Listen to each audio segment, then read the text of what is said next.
Simon Tahamata dan misi Garuda Muda di Piala AFF U23 2025. Dari Tanah Belanda untuk Indonesia bagian 1. Jejak langkah seorang legenda, 1200 kata. Nama Simon Tahamata bukanlah nama asing bagi penggemar sepak bola.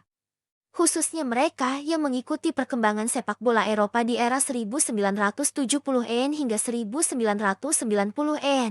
Winger mungil dengan teknik luar biasa ini dikenal luas sebagai pemain lincah, cepat, dan penuh kreativitas. Namun, di balik statusnya sebagai legenda timnas Belanda dan Ajax Amsterdam, ada satu identitas yang selalu ia bawa dengan bangga, darah Indonesia yang mengalir dalam dirinya.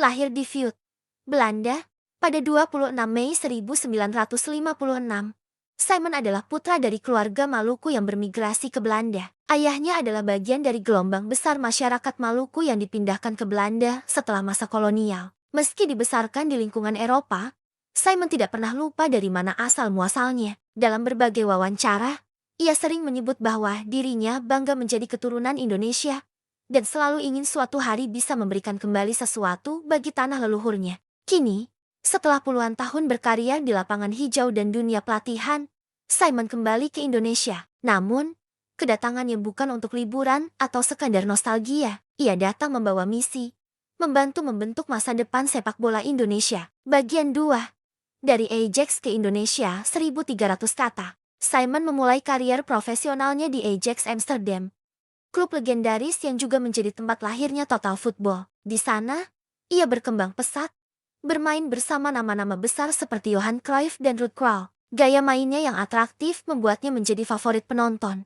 Setelah Ajax, ia sempat bermain di Standard Liège dan Feyenoord, serta mengoleksi 22 caps bersama timnas Belanda, mencetak 2 gol. Di level internasional, Simon berkompetisi di era yang keras, ketika pemain Asia atau keturunan Asia di Eropa belum terlalu banyak. Ia menjadi bukti bahwa dengan bakat dan kerja keras, siapapun bisa bersinar. Usai pensiun, Simon mengabdikan dirinya sebagai pelatih teknik dan pembina usia muda. Ia pernah bekerja di Akademi Ajax dan juga mendirikan sekolah sepak bola di Belgia. Namun, ada satu cita-cita yang terus ia simpan dalam hati: membantu sepak bola Indonesia bangkit.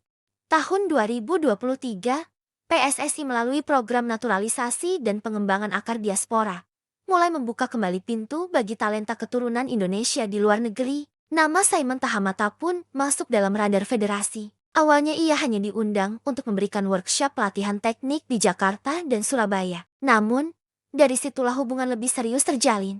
Melihat pengaruh positif dan pendekatan personal Simon terhadap pemain muda, PSSI menunjuknya sebagai kepala pemandu bakat timnas Indonesia. Perannya adalah menjaring, mengevaluasi, dan membina para talenta muda dari dalam dan luar negeri untuk disiapkan ke jenjang profesional dan nasional. Bagian 3.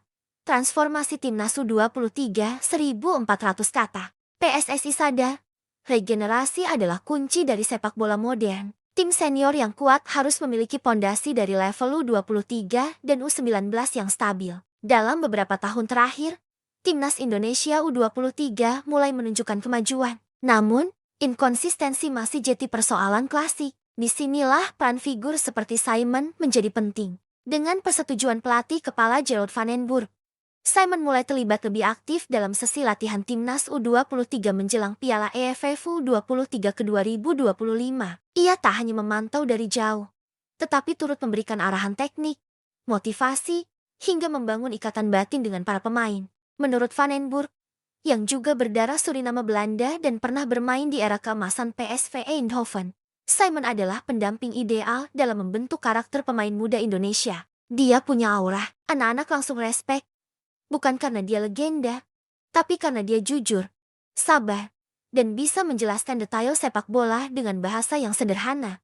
Kata Van den Burg dalam wawancara bersama media internal PSSI, Simon sendiri lebih senang bekerja diam-diam. Ia tidak pernah mencari sorotan, tidak memaksakan metode Eropa, dan selalu membuka ruang dialog dengan pemain. Saya datang bukan untuk mengubah budaya sepak bola Indonesia, tapi membantu para pemain muda memahami potensi mereka, katanya. Bagian 4. Garuda Muda dan Mimpi Kolektif 1500 kata. Timnas U23 yang dibentuk menuju AFF 2025 terdiri dari pemain-pemain pilihan dari berbagai klub Liga Pertama. Di antaranya adalah Alif Maulana, Gelandang muda Persija yang mulai dikenal karena visi dan determinasi Langga Prasetyo. Bek tengah Persib Bandung yang kuat dalam duel udara Rizky Fajar. Kiper muda Arema FC yang memiliki reaksi cepat dan komunikasi yang baik.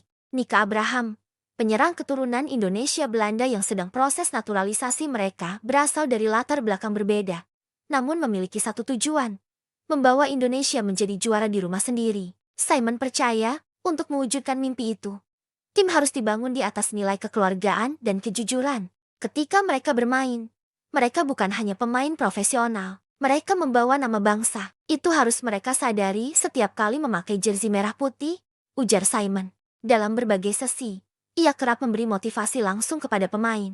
Ia tidak berbicara panjang lebar, tapi memilih kata-kata yang menusuk hati. Beberapa pemain mengaku menangis saat Simon bicara tentang perjuangan orang tua mereka, tentang kampung halaman yang butuh kebanggaan. Dia seperti ayah buat kami, ujar Alif Maulana. Waktu saya drop karena cedera, Coach Simon datang duduk di samping saya. Dia bilang, sepak bola itu tentang bangkit, bukan jatuhnya.